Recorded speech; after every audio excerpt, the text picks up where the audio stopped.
Hello दोस्तों, आपका स्वागत है हमारे यूट्यूब चैनल लाइव स्टडी में। दोस्तों, आज हम आपके लिए लेके आए हैं बाल विकास एवं शिक्षा शास्त्र सीडीपी का सीटेट का सितंबर 2016 में जो पेपर हुआ था उसके 30 प्रश्न लेके आए हैं। तो दोस्तों स्टार्ट करते हैं। क्वेश्चन 1, लेव वाइगोस्की के समाज संरचना सिद्धांत में दृढ़ विश्वास रखने वाले शिक्षक के नाते आप अपने बच्चों के आकलन के लिए निम्नलिखित में से किस विधि को वरीयता देंगे? तो दोस्तों पहला है सहयोगी प्रोजेक्ट, दूसरा है मानकीकृत परीक्षण, तीसरा है तथ्यों पर आधारित प्रत्यस्मरण के प्रश्न, चौथा है वस्तुपरक बहुविकल्पीय प्रश्न। तो दोस्तों बहुविकल्पीय प्रश्न बिल्कुल नहीं देंगे। तथ्यों पर आधारित जो स्मरणीय जो है जो पहले याद थे वो नहीं देने हैं। मानकीकृत परीक्षण और सहयोगी प्रोजेक्ट, इन दोनों में से हमें चुनना है। दोस्तों सीटेट की जो परीक्षा है उसमें प्रश्न इसी तरीके से आते हैं, बिल्कुल कन्फ्यूजन वाले। लास्ट के 2 ऑप्शन आपको बहुत कन्फ्यूज करते हैं। दोस्तों मैं आपको इसमें बता देता हूँ, इसका उत्तर जो होगा सहयोगी प्रोजेक्ट। हमें बच्चों को इस तरीके के प्रोजेक्ट दिलवाने जिनको बच्चों को करने में आसानी हो और उससे कुछ सीख सकें और वह उनके लिए हेल्पफुल हों। तो हमें बाल केंद्रित शिक्षा पर ध्यान देना है। तो दोस्तों चलिए स्टार्ट करते हैं क्वेश्चन 2। आप अपनी कक्षा की व्यक्तिगत भिन्नताओं से निपटने के लिए शिक्षक को क्या चाहिए? अपनी कक्षा की व्यक्तिगत भिन्नताओं से निपटने के लिए शिक्षक को क्या चाहिए? दोस्तों देखते हैं ऑप्शन। शिक्षण और आकलन के समान और मानक तरीके होने चाहिए। बी, बच्चों को उनके अंकों के आधार पर अलग कर उनको नामित करना चाहिए। सी, दोस्तों ये गलत ऑप्शन है। इस तरीके से बिल्कुल बच्चों को अंकों के हिसाब से नहीं बिठाना चाहिए। बच्चे डिमोटिवेट हो जाते हैं और उनको अच्छा नहीं फील होता है। सी, बच्चों से बातचीत करें और उनके दृष्टिकोण को महत्व दें। डी, विद्यार्थियों के लिए कठोर नियमों को लागू करें। तो दोस्तों कठोर नियम बिल्कुल लागू नहीं करने। तो दोस्तों इसका जो ऑप्शन है वो सी बिल्कुल राइट है। बच्चों से बातचीत करनी चाहिए हमें और उनके दृष्टिकोण को हमें ध्यान में रखना चाहिए। तो सी ऑप्शन इज करेक्ट। चलिए दोस्तों नेक्स्ट क्वेश्चन की ओर चलते हैं। क्वेश्चन नंबर 3, आकलन उद्देश्यपूर्ण होता है यदि ए, इससे विद्यार्थियों में भय और तनाव का संचार हो। बिल्कुल गलत। दोस्तों बच्चों के अंदर भय तो बिल्कुल नहीं लेके आना है। बी, इससे विद्यार्थियों और शिक्षकों को प्रतिपुष्टि फीडबैक प्राप्त होता है। जी बिल्कुल, फीडबैक वाली बात यहाँ पर बिल्कुल सटीक बैठती है। चलिए देखते हैं अगला ऑप्शन। यह केवल एक बार वर्ष के अंत में नहीं, ऐसा बिल्कुल नहीं होना चाहिए। बार बार हमें समय अंतराल के नियमित समय अंतराल के दौरान हमें ये पूछते रहना चाहिए, आकलन करना चाहिए। चौथा, विद्यार्थियों की उपलब्धियों में अंतर करने के लिए तुलनात्मक मूल्यांकन किया जाए। नहीं दोस्तों, यहाँ पर तुलनात्मक मूल्यांकन बिल्कुल नहीं करना है, इसलिए हम यहाँ पर ऑप्शन बी जो फीडबैक वाला है वो बिल्कुल सही उत्तर है। तो दोस्तों इसका option number B is right. चलिए दोस्तों चलते हैं नेक्स्ट क्वेश्चन 4 की ओर। राष्ट्रीय पाठ्यचर्या की रूपरेखा एनसीएफ 2005 के अनुसार शिक्षक की भूमिका क्या है? सत्तावादी, अधिनायकीय, अनुमतिपरक, सुविधादाता। तो दोस्तों हमें यहाँ पर कोई सत्तावादी, अधिनायकीय, अनुमतिपरक कुछ नहीं। यहाँ पर हमें क्या होना चाहिए? शिक्षक को सुविधादाता होना चाहिए। हम बच्चों को सुविधानुसार शिक्षा दे सकें, उनको सही माहौल में पढ़ाई करवा सकें, बाल केंद्रित शिक्षा पर जोर दिया जाए, यही होना चाहिए। आपने अगर एनसीएफ 2005 नहीं पढ़ा है तो उसको अवश्य पढ़ें। अगर आपने वो पढ़ लिया उसमें से मैक्सिमम क्वेश्चंस आपको सीटेट के एग्ज़ाम में देखने को मिलेंगे। तो दोस्तों अगर आपने नहीं पढ़ा है तो एक बार मेरे कहने से एनसीएफ 2005 अवश्य ही पढ़ें। चलिए मौका मिला तो हम भी एनसीएफ 2005 की वीडियो आपके लिए अवश्य लेके आएंगे कुछ समय बाद। चलिए देखते हैं क्वेश्चन नंबर 5। अनुसंधान सुझाते हैं कि एक विविध कक्षा में अपने विद्यार्थियों से शिक्षिका की अपेक्षाएं विद्यार्थियों के अधिगम ऑप्शन देखते हैं, पर महत्वपूर्ण प्रभाव छोड़ती हैं, अधिगम का एकमात्र निर्धारक होती हैं, सी के साथ संबंधित नहीं मानी जानी चाहिए, डी पर कोई प्रभाव नहीं छोड़ती हैं। तो दोस्तों बहुत ही महत्वपूर्ण प्रभाव छोड़ती हैं।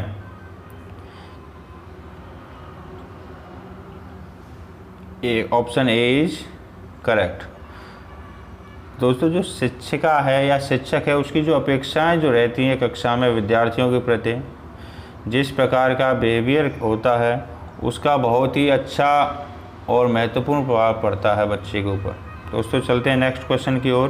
क्वेश्चन नंबर 6, विशेष आवश्यकता वाले बच्चों को शामिल करना चाहिए। तो दोस्तों एक काल्पनिक लक्ष्य है, विशेष आवश्यकता वाले बच्चों को शामिल करना एक काल्पनिक लक्ष्य है? नहीं, बिल्कुल नहीं।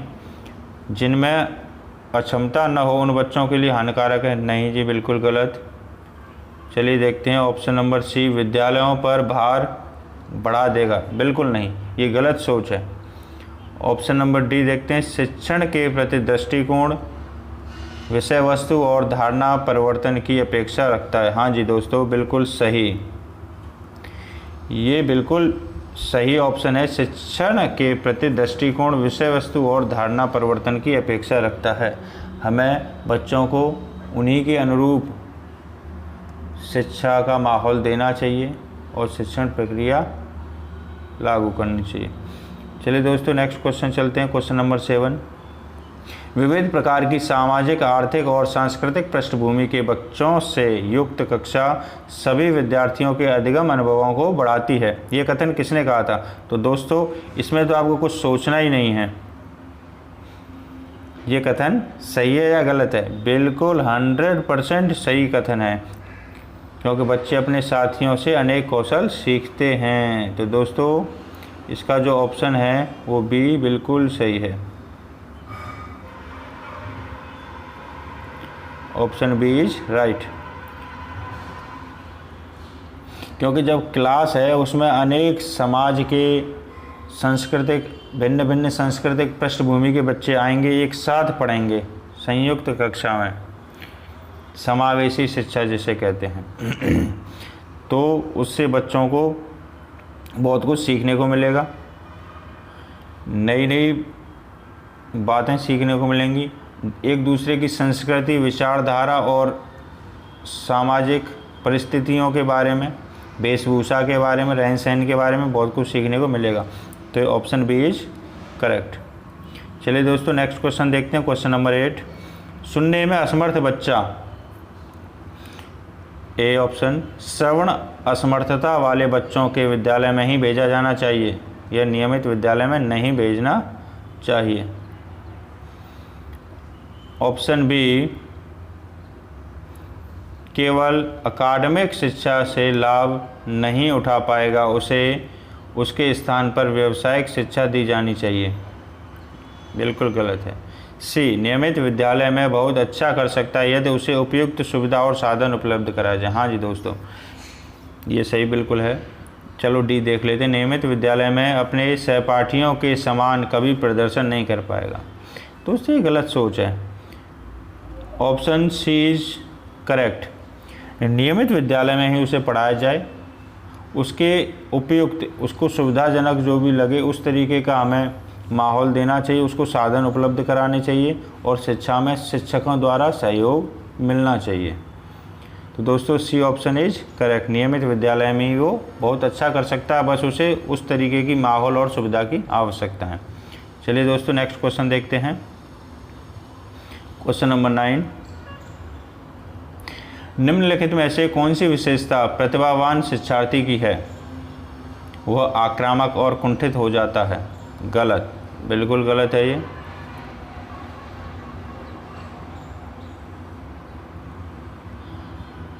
बी, यदि कक्षा की गतिविधियां अधिक चुनौतीपूर्ण नहीं होती हैं तो वह कम प्रेरित अनुभव करता है और ऊब जाता है। ये भी गलत है। वह बहुत ही तुनक मिजाज होता है। गलत। वह रस्मी व्यवहार करता है, जैसे हाथ थपथपाना, ठोलना आदि। दोस्तों यहाँ पर हम अगर देखें तो जो बी, सी और डी ऑप्शन, ये तो बिल्कुल ही गलत है, सरासर गलत है। लेकिन हाँ, अगर हमें इसमें से एक चुनना होगा तो हम अवश्य ही ए को चुनेंगे। लेकिन यहाँ पर आई थिंक ये जो आक्रामक और कुंठित का जो मतलब है वो नेगेटिव नहीं लिया जा रहा है। यहाँ पर आक्रामकता जो है वो कोई रौद्र रूप या लड़ाई झगड़े वाले रूप के लिए नहीं है। यहाँ शिक्षा को प्राप्त करने के प्रति आक्रामक होना मतलब जिज्ञासु होना, इस तरीके का इसका अर्थ निकाला जाएगा, ये अगर सही है। बाकी के बी, सी और डी ऑप्शन बिल्कुल गलत हैं दोस्तों। इसलिए हमें इनमें से अगर एक चुनना होगा तो हम अवश्य ही ए को चुनेंगे। चलिए दोस्तों देखते हैं नेक्स्ट क्वेश्चन, क्वेश्चन 10। एक शिक्षिका अपनी प्राथमिक कक्षा में प्रभावी अधिगम को बढ़ा सकती है। ए, अधिगम में छोटी मोटी उपलब्धियों के लिए पुरस्कार देकर।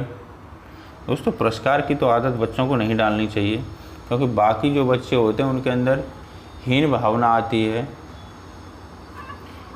क्या वो डिमोटिवेट हो जाते हैं कि हमें पुरस्कार नहीं मिला, उसे पुरस्कार मिल गया, इस तरीके से। चलो बी देखते हैं, ड्रिल और अभ्यास द्वारा। हाँ, ड्रिल करानी चाहिए, ठीक है, लेकिन देखते हैं अगला। सी, अपने विद्यार्थियों में प्रतियोगिता को प्रोत्साहन देकर। दोस्तों प्रतियोगिता बच्चों में आपस में इस तरीके से हर वक्त नहीं करानी चाहिए, क्योंकि जब हम प्राथमिक कक्षा में पढ़ रहे हैं और कक्षा के अंतर्गत हम प्रतियोगिता कराएंगे तो ये सही नहीं है, उचित नहीं है। वो अपने समय पर होनी चाहिए, इस समय नहीं होनी चाहिए, इससे कोई प्रभावी अधिगम नहीं होगा। डी, विषय वस्तु को विद्यार्थियों के जीवन के साथ संबंधित करके। हाँ दोस्तों ये बिल्कुल सही है, इसको बिल्कुल लगा दीजिए आप सही, क्योंकि जो भी विषय वस्तु है या जो भी चैप्टर हैं वो सब हम पाठ्यक्रम को बच्चों के जीवन के साथ में हम अगर जोड़ के उनको समझाएंगे या उससे जीवन से रिलेट करेंगे तो बच्चे को जल्दी ही समझ में आएगा और उसका अधिगम बहुत ही प्रभावशाली बनेगा, उसको कोई परेशानी नहीं होगी। चलो दोस्तों चलते हैं नेक्स्ट क्वेश्चन की ओर, क्वेश्चन नंबर 11। बच्चों के बारे में निम्नलिखित में से कौन सा कथन सही है? बच्चे जानकारी के निष्क्रिय प्राप्तकर्ता हैं। तो दोस्तों निष्क्रिय तो गलत कहा गया है, निष्क्रिय तो नहीं होना चाहिए, यहाँ पे ये चीज़ तो बिल्कुल गलत है। दूसरा, बच्चे समस्या समाधान करता है। हाँ जी बिल्कुल, ये एबिलिटी होती है बच्चे के अंदर। सी, वैज्ञानिक शोध करता है। बच्चे अवश्य ही वैज्ञानिक शोध करता हैं, ये भी सही है, ये भी सही है।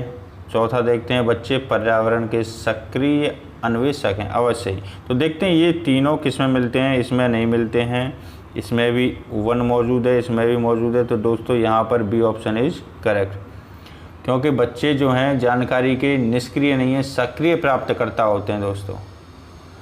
चलिए दोस्तों चलते हैं नेक्स्ट क्वेश्चन की ओर, क्वेश्चन नंबर 12। विद्यार्थियों में संप्रत्यात्मक विकास को प्रोत्साहन देने के लिए निम्नलिखित में से कौन सी विधि सबसे प्रभावी है? देखते हैं ऑप्शन। पुराने प्रत्ययों से किसी संदर्भ के बिना नए प्रत्ययों को अपने आप समझा जाना चाहिए।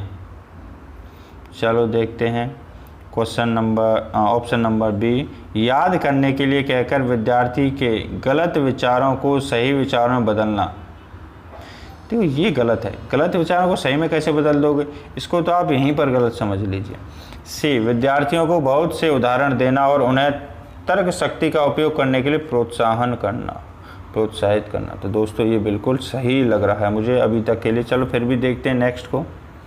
जब तक विद्यार्थियों में वांछित संप्रत्यात्मक परिवर्तन न हो जाए तब तक दंड का उपयोग करना। बिल्कुल गलत, दंड का उपयोग बिल्कुल नहीं करना है।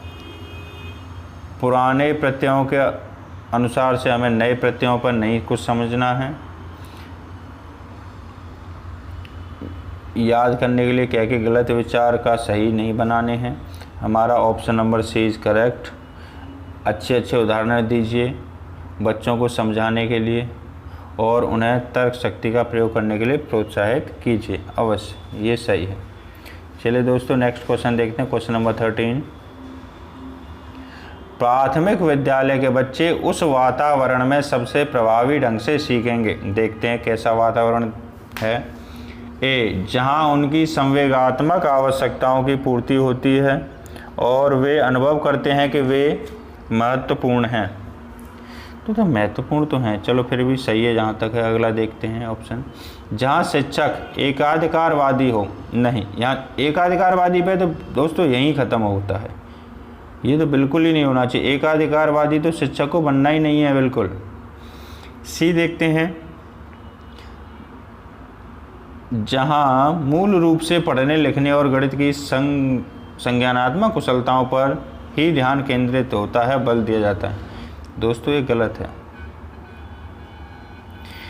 क्योंकि हमें बच्चों के अनुरूप ही पढ़ाना होगा, उनके शिक्षण को प्रभावी बनाने के लिए, उनको सही वातावरण देने के लिए उनको संवेगात्मक शिक्षण की ओर ले जाना होगा।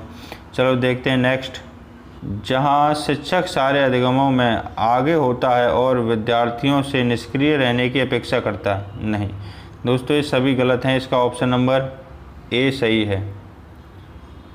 अच्छा वातावरण वही होगा जहाँ उनकी संवेगात्मक आवश्यकताओं की पूर्ति होती है और वे अनुभव करते हैं कि वे बहुत ही महत्वपूर्ण हैं और उनको अनुरूप शिक्षा मिल रही है, बाल केंद्रित शिक्षा मिल रही है।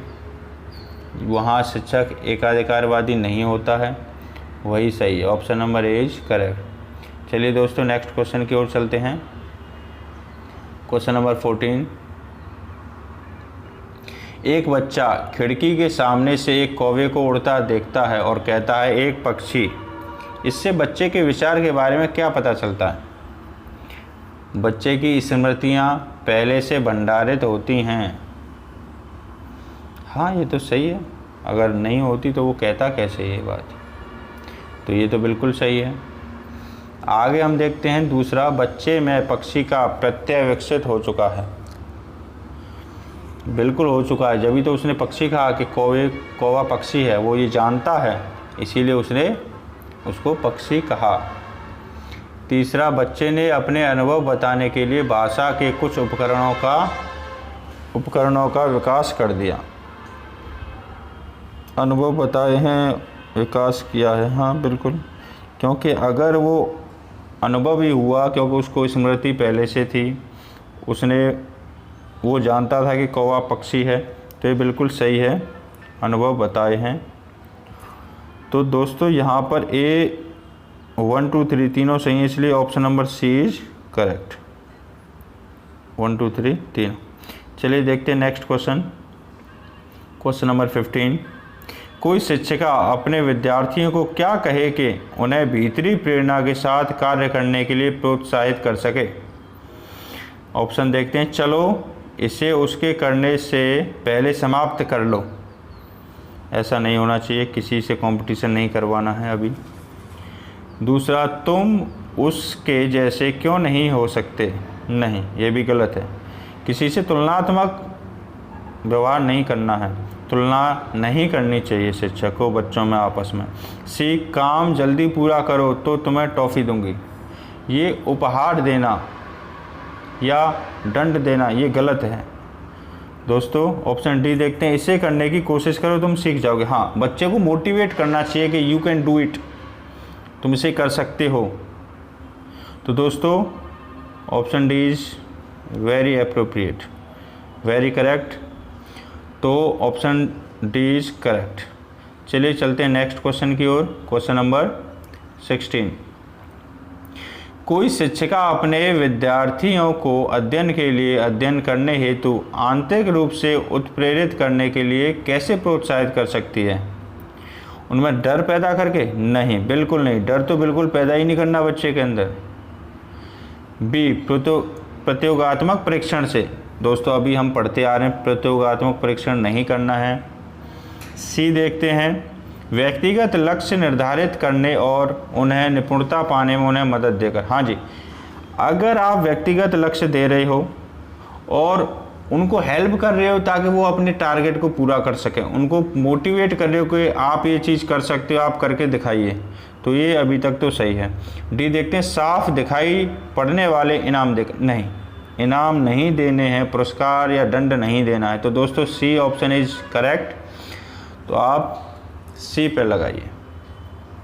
चलिए नेक्स्ट क्वेश्चन देखते हैं 17।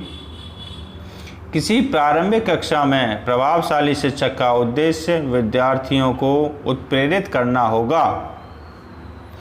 कब होगा देखते हैं। सीखने के लिए जिससे वे जिज्ञासु बने और सीखने के लिए ही सीखना पसंद करें। हाँ, कहीं तक ठीक है ये बात।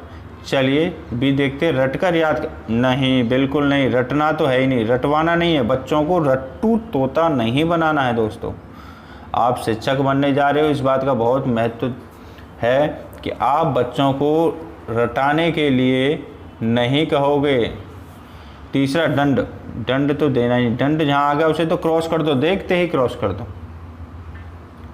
डी देखते हैं, ऐसे काम करने के लिए जिससे परीक्षा के अंत में वे अच्छे अंक पा सकें। हाँ, अच्छे अंक पाना ठीक है, कहीं तक ठीक है, लेकिन अब पहले और चौथे ऑप्शन को हम देखेंगे तो हमारा पहला ऑप्शन बिल्कुल सही है। बच्चे जिसको सीखने के लिए जिज्ञासु हैं, जिसे सीखना चाहते हैं, उनको मोटिवेट करो और उसी चीज़ को सिखाओ, बहुत अच्छी लर्निंग रेट आएगी, बहुत अच्छा सीख पाएंगे बच्चे। बहुत ही प्रभावशाली तरीका है दोस्तों। तो आपका ऑप्शन ए इज करेक्ट। चलिए नेक्स्ट क्वेश्चन की ओर चलते हैं। Question number 18। निम्नलिखित में से कौन सा उदाहरण प्रभावशाली विद्यालय की प्रथा का है। तो दोस्तों प्रभावशाली विद्यालय की प्रथा देखते हैं ऑप्शन। निरंतर तुलनात्मक मूल्यांकन। दोस्तों बिल्कुल वही बात आ गई, तुलना तो करनी ही नहीं है, काट दो इसे। बी देखते हैं, शारीरिक दंड। नहीं जी, दंड बिल्कुल नहीं देना, बच्चे हैं नादान। एनसीएफ पढ़िए आप, उसमें आपको पता चलेगा कि हमें न तो दंड देना है, न पुरस्कार करना है, न तुलना करनी है, न उपेक्षा करनी है, तिरस्कार करना कुछ नहीं, न प्रतियोगितात्मक परीक्षा भी नहीं करनी है। तो ये वाला भी हमारा बिल्कुल गलत हो गया। तो यहाँ पर बचा कौन सा आपका, बचा आपका सी, व्यक्ति सापेक्ष अधिगम। व्यक्ति सापेक्ष मतलब यहाँ पर व्यक्ति का मतलब है विद्यार्थी से, विद्यार्थी सापेक्ष अधिगम, बाल केंद्रित शिक्षण। तो हमें केवल बाल केंद्रित शिक्षा पर ध्यान देना, ये सही है दोस्तों। चलिए हम चलते हैं नेक्स्ट क्वेश्चन, क्वेश्चन नंबर 19। विकास का सिर पदाभिमुख दिशा सिद्धांत व्याख्या करता है कि विकास इस प्रकार आगे बढ़ता है। देखते हैं ऑप्शन। सामान्य से विशिष्ट कार्य की ओर, बी भिन्न से एकीकृत कार्यों की ओर, सी सिर से पैर की ओर, डी ग्रामीण से शहरी की ओर। तो दोस्तों इसका ऑप्शन आप लीजिए सी, सिर से पैर की ओर। यहाँ पे इसको समझने का कोशिश करिए थोड़ा सा। हम यहाँ पर ये कह रहा है कि विकास का सिर पदाभिमुख, इसने खुद कहा है, इस वर्ड को समझिए तो आपका उत्तर आपको लगाने में ज़्यादा देर नहीं लगेगी। सिर पदाभिमुख, सिर से पद की ओर, सिर पदाभिमुख, सिर से पैर की ओर। तो देखो इस भाषा को अगर आप क्वेश्चन को अच्छी तरीके से समझोगे तो आपको उत्तर देने में ज़्यादा कठिनाई नहीं होगी। यहाँ पर भाषा का ही पूरा खेल है दोस्तों। चलिए चलते हैं नेक्स्ट क्वेश्चन नंबर 20 की ओर। भाषा विकास के लिए सबसे संवेदनशील समय कौन सा है। जन्म पूर्व का समय। तो दोस्तों भाषा सीखने के लिए जन्म से पूर्व का क्या समय का महत्व, ये गलत है बिल्कुल। जन्म ही नहीं हुआ तो क्या भाषा सीखोगे। बी देखते हैं, मध्य बचपन का समय। हाँ चलो ठीक है, देखते हैं। मध्य बचपन, शुरुआत में क्या सीखा, कुछ नहीं। वयस्कावस्था। दोस्तों भाषा हम लोग शुरुआत में सीखेंगे, प्रारंभिक बचपन का समय। आपने देखा हो बच्चा जब छोटा होता है, लगभग 1 साल से ऊपर होता है, वो धीरे धीरे अपना तुतलाते हुए कुछ ना कुछ बोलना शुरू करता है। वो उसी को हम कहते हैं धीरे धीरे जब वो 1 साल से ऊपर पहुंचता है, 1.5 साल, 2 साल का होता है बच्चा, तो अच्छी तरीके से बोलना सीखता है और उसका शब्द भंडार भी बढ़ते चलता है। तो हमें यहाँ पर यही देखना है, प्रारंभिक बचपन का समय जो है वही भाषा के विकास के लिए सबसे संवेदनशील है। आप अगर किसी भारतीय बच्चे को जो ग्रामीण परिवेश का हो या हम लोग आमतौर पर हिंदी भाषा बोलते हैं उस परिवेश का बच्चा हो, उसको जन्म होते ही आप इंग्लैंड लेके चले जाइए या विदेश लेके चले आइए, तो वो वहाँ पर नेचुरली वहाँ की भाषा को ग्रहण करेगा, क्योंकि वो जैसे परिवेश में रहेगा वही सीखेगा। और किसी अंग्रेज़ बच्चे को अगर इंडिया में रखोगे जहाँ हिंदी भाषी हैं सभी, तो वो अवश्य ही हिंदी ही बोलेगा, क्योंकि उसे यहाँ अपने परिवेश में अपने आसपास हिंदी का भाषा सुनने को मिलेगा। तो दोस्तों, हमारा जो प्रारंभिक बचपन का समय है वो बहुत ही महत्वपूर्ण है, बहुत ही संवेदनशील समय है भाषा के विकास के लिए। चलो देखते हैं क्वेश्चन नंबर 21। एक 6 वर्ष की लड़की खेलकूद में असाधारण योग्यता का प्रदर्शन करती है। उसके माता पिता दोनों ही खिलाड़ी हैं। उसे नित्य प्रशिक्षण प्राप्त करने भेजते हैं और सप्ताह के अंत में उसे प्रशिक्षण देते हैं। बहुत संभव है कि उसकी क्षमताएं निम्नलिखित दोनों के बीच परस्पर प्रतिक्रिया का परिणाम होंगी। चलो देखते हैं, आनुवांशिकता और पर्यावरण। दोस्तों, यहाँ पर हम लोग बिल्कुल ये समझ लें, माता पिता खिलाड़ी हैं तो बच्चे के अंदर आनुवांशिक गुण तो आते ही हैं, और दूसरा अभी हमने पिछले प्रश्न में भी हमने बात करी, हमें किस तरीके का परिवेश मिल रहा है, किस तरीके का माहौल मिल रहा है। तो यहाँ पर हमारा ऑप्शन नंबर ए देख के हमको सही लग रहा है। चलो फिर भी हम आगे देखते हैं, वृद्धि और विकास। वृद्धि विकास ठीक है, लेकिन अगला देखें, स्वास्थ्य और प्रशिक्षण ज़रूरी है, अनुशासन और पौष्टिकता। लेकिन दोस्तों, ये तीनों को काट के सबसे एप्रोप्रिएट और सूटेबल आंसर जो होगा वो होगा आनुवंशिकता और पर्यावरण। पर्यावरण यहाँ मतलब है परिवेश से। क्वेश्चन नंबर 22, निम्नलिखित में से कौन सी सामाजिकरण के गौण वाहक हो सकते हैं? परिवार और पास पड़ोस, विद्यालय और पास पड़ोस, सी विद्यालय और निकटतम परिवार के सदस्य, डी परिवार और रिश्तेदार। दोस्तों, बी सही है, बिल्कुल बी ऑप्शन इज राइट, विद्यालय और पास पड़ोस। पास पड़ोस मतलब परिवेश, आपके आसपास के जो लोग हैं। तो ऑप्शन बी इज करेक्ट। चलिए दोस्तों, नेक्स्ट क्वेश्चन देखते हैं। लेव वाइगोस्की के अनुसार संज्ञानात्मक विकास का मूल कारण क्या है? दोस्तों, संतुलन, बी सामाजिक अन्योन्य क्रिया। दोस्तों, ये अगर आपने पढ़ा हो सिद्धांत लेव वाइगोस्की का संज्ञानात्मक सिद्धांत, तो वहाँ समझ लीजिए सामाजिकरण जहाँ आ गया वह बिल्कुल ही सही है। सामाजिकरण का अन्योन्य क्रिया, सामाजिक अन्योन्य क्रिया, क्योंकि लेव वाइगोस्की सामाजिकरण पर ज़्यादा बल देते थे। बाकी आप कैंसिल कर दीजिए सबको। चलिए नेक्स्ट देखते हैं, क्वेश्चन नंबर 24। किसी बच्चे का दिया गया विशिष्ट उत्तर कोलबर्ग के नैतिक तर्क के सोपानों की विषय वस्तु के किस सोपान के अंतर्गत आएगा? यदि आप ईमानदार हैं तो आपके माता पिता आप पर गर्व करेंगे, इसलिए आपको ईमानदार रहना चाहिए। दोस्तों, ये बिल्कुल सही बात है, लेकिन यहाँ पर हमें ये बताना है कि ये किस सोपान की विषय वस्तु के अंतर्गत आता है, किस सोपान के अंतर्गत आता है। दंड, आज्ञाकारिता। दोस्तों, यहाँ पर दंड दे के तो कुछ बात नहीं हुई, यहाँ बात हो रही है यदि आप ईमानदार हैं तो आपके माता पिता आप पर गर्व महसूस करेंगे, इसलिए ईमानदार बने। तो यहाँ दंड तो दिया नहीं जा रहा दोस्तों, तो ये तो बिल्कुल ही गलत हो गया। यहाँ पर अब हम बात करते हैं आगे, सामाजिक संकुचन अनुकूलता। हाँ जी, बिल्कुल आप ये थोड़ा सा सही कह सकते हैं। चलो आगे और पढ़ते हैं। अच्छी लड़की लड़का अच्छा अनुकूलन, बिल्कुल यहाँ पर क्या बात आ रही है? अच्छी लड़की लड़का अच्छा अनुकूलन। तो दोस्तों, यहाँ पर सी जो है वो बिल्कुल ही करेक्ट है, क्योंकि यहाँ ना तो कानून व्यवस्था अनुकूलन की बात हो रही है, ना सामाजिक संकुचन अनुकूल। हाँ, कहीं तक सामाजिक संकुचन हो सकता है, लेकिन सबसे एप्रोप्रिएट करेक्ट आंसर जो लगेगा इसके लिए आई थिंक सी, अच्छी लड़की लड़का, अच्छी लड़की अच्छा लड़का अनुकूलन। चलो आप और चेक कर लीजिएगा, I think C is correct. और सेकंड हम अगर कहेंगे अगर सी नहीं होता ऑप्शन तो हम बी को करेक्ट करते हैं। चलो देखते हैं 25। जीन पियाजे के अनुसार अधिगम के लिए निम्नलिखित में से क्या आवश्यक है?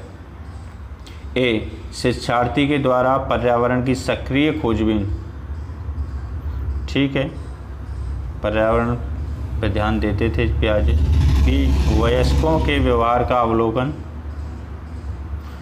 सी, ईश्वरीय न्याय पर विश्वास।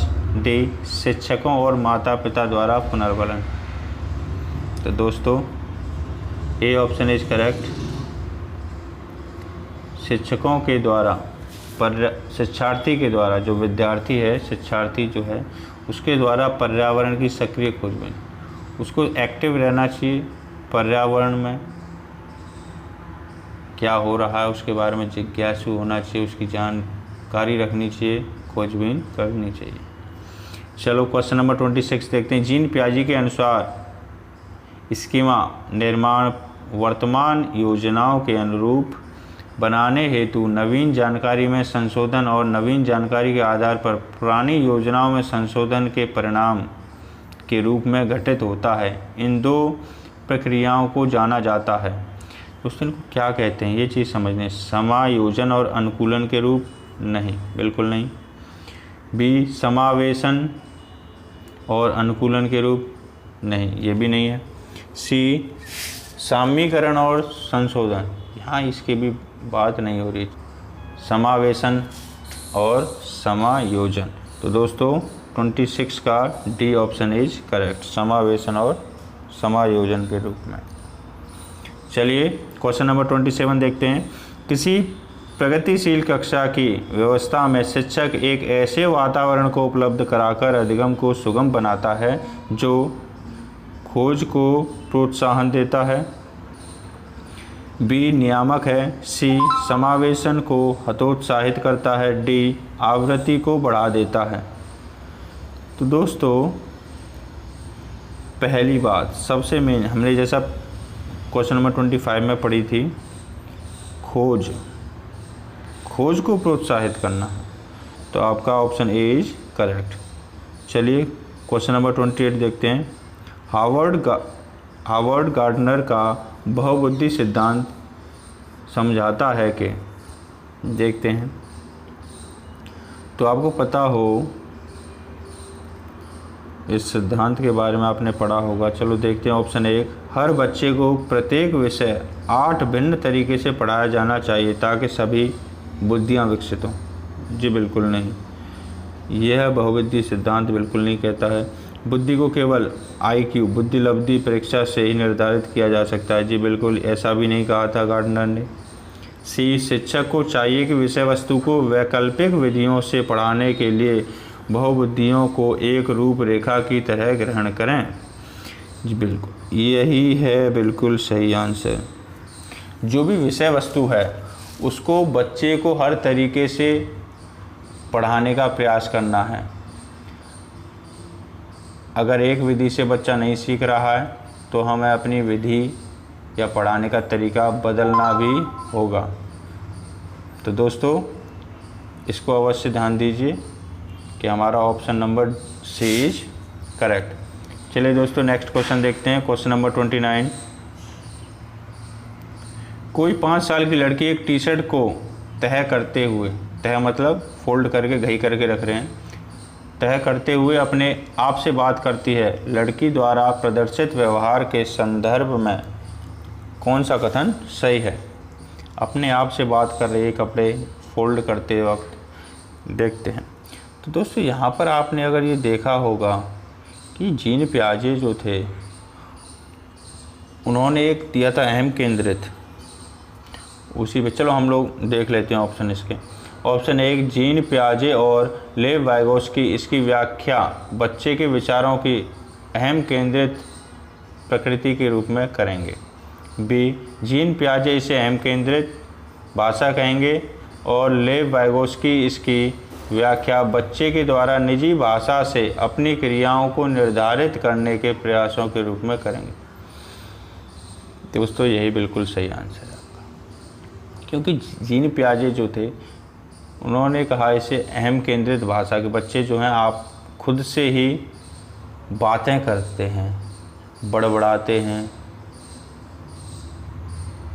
एकांत में या अकेले में। और लेव वाइगोस्की उन्होंने दूसरे तरीके से कहा था इसी बात को कि वह निजी भाषा से अपनी क्रियाओं को नियमित करने का प्रयास करें। मतलब वो अपनी जो भी क्रियाएं हैं, जो भी कर रहे हैं, उसमें कुछ भी काम करते वक्त आपस में ही खुद से बात कर रहे हैं। तो ये आपका ऑप्शन बी इज करेक्ट। चलो क्वेश्चन नंबर 30, आज का आखिरी क्वेश्चन देखते हैं दोस्तों। लिंग है तो दोस्तों जैविक सत्ता, शारीरिक संरचना, शारीरिक संरचना भी है, बिल्कुल सही है। तीसरा सहज गुण, डी सामाजिक संरचना। तो दोस्तों यहाँ जो लिंग है वो शारीरिक संरचना वाला लिंग नहीं बात हो रही है, यहाँ लिंग बात हो रही है स्त्री और पुरुष की बात की, जो कि सामाजिक संरचना हमारा बिल्कुल सूटेबल रहेगा यहाँ पर, सामाजिक संरचना। दोस्तों जो भी प्रश्न लिए गए हैं वो 2016 के सितंबर में आयोजित CTET के प्रथम प्रश्न पत्र से लिए गए हैं और इनकी उत्तर कुंजी को खास तौर पर ध्यान से पढ़ा गया है और आपको उचित और सही जितना हो सके अपना 99.99% सही बताया गया है। और दोस्तों हमारे चैनल को आप जल्दी से जल्दी सब्सक्राइब कर लीजिए। वीडियो आपको अगर अच्छी लगी हो तो लाइक कीजिए, वीडियो को लाइक कीजिए दोस्तों, इससे दोस्तों हमें मोटिवेशन मिलेगा और हम जल्दी ही आपके लिए नई वीडियो लेके आएंगे। हमारे चैनल को अपने दोस्तों के साथ शेयर कीजिए, सब्सक्राइब कीजिए दोस्तों। और CTET 2020 की जो जुलाई 5 को जो परीक्षा होने वाली वो स्थगित नहीं होनी है, उस परीक्षा के लिए जुड़े रहिए, चैनल को सब्सक्राइब कीजिए, बेल आइकन को प्रेस कीजिए ताकि आपको अपडेट मिलती रहे। दोस्तों के साथ में चैनल को शेयर कीजिए, इस वीडियो को शेयर कीजिए और आप अपने CTET 2020 जो जुलाई में होने वाला है उसको अवश्य ही क्रैक कर पाएंगे, ऐसा विश्वास है मेरा। आप बने रहिए हमारे चैनल के साथ में। तो दोस्तों अंत में फिर कहूँगा, अगर वीडियो अच्छी लगी हो तो लाइक अवश्य कीजिएगा और चैनल को सब्सक्राइब किए बिना न जाइएगा। अपने सुझाव, विचार, परामर्श जो भी हैं कमेंट में अवश्य दीजिएगा। धन्यवाद दोस्तों।